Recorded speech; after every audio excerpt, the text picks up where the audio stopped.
அபிராமி சிவகாமி கருமாரி மகமாயி திருக்கோயில் தெய்வங்கள் நீதானம்மா.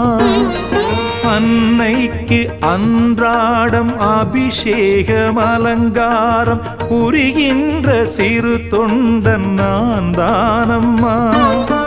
பொருளோடு புகழ் வேண்டும் மகனல்ல தாயே உன் அருள் வேண்டும் எனக்கென்றும் அது போதுமே.